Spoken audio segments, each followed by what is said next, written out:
Hello, my name is Dr. Danielle Drake, and I am core faculty and the chair of the Expressive Arts Therapy program at the California Institute of Integral Studies.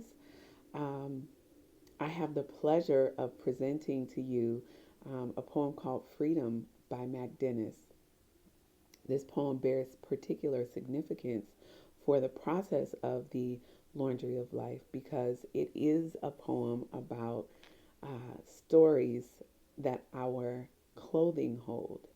Um, when we think about clothing, we don't necessarily think, oh, this piece of clothing holds a narrative, but it does.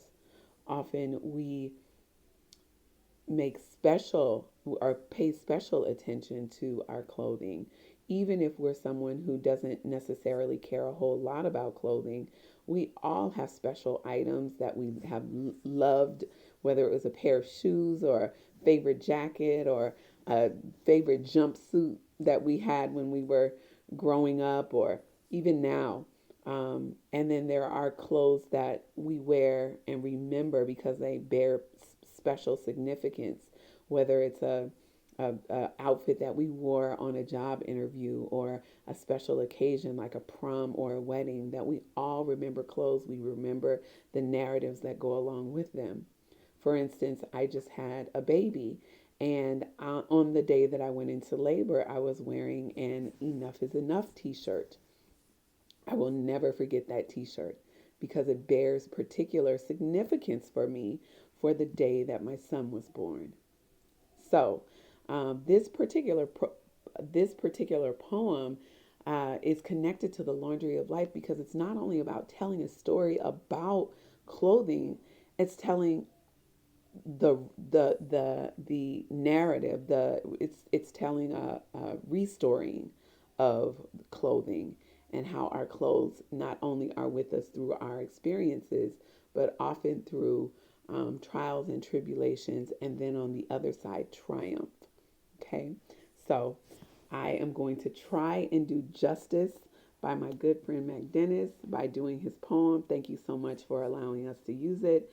This is Freedom. It was bad times.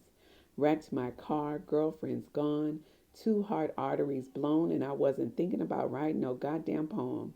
Checked my closet, and all my clothes had been to jail. London fog, drawers, neckties had all taken police car rides. My black leather jacket with slacks to match was just back from a stay at the Pokey in San Jose. A blue serge suit had sat on a bench and ate a cold burrito in Santa Rita.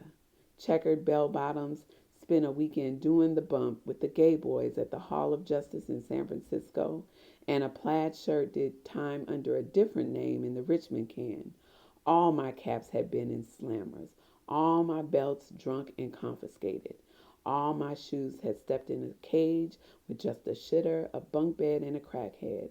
And the furthest thing from my mind was poetry. Then I had another wreck. Two more girlfriends left, and the hurt under my 49 nurse shirt had a double bypass. And out with the blood from my heart emerged a poet. Then I wrote a goddamn poem. Then I poetry slammed the motherfucker.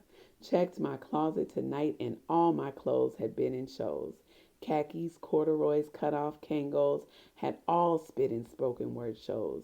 My black turtleneck was stained with armpit sweat from a poetry set at the Jazz Fest in New Orleans, Louisiana. Next to that was a camel colored v neck sweat set that featured at the Van Slam in Vancouver, Canada. Tie-dyed dashiki with a hat to match, rocked the Rockies and the cocktail glasses at the Mercury Cafe in Denver, and a navy blue blazer. Spent a weekend doing the bump with the CU Buffaloes in Boulder. All my shoes had stepped on a stage with a mic, my spoken words, my rags, and my life. All my caps had won a slam. All my belts been tipsy but free since I started writing poetry.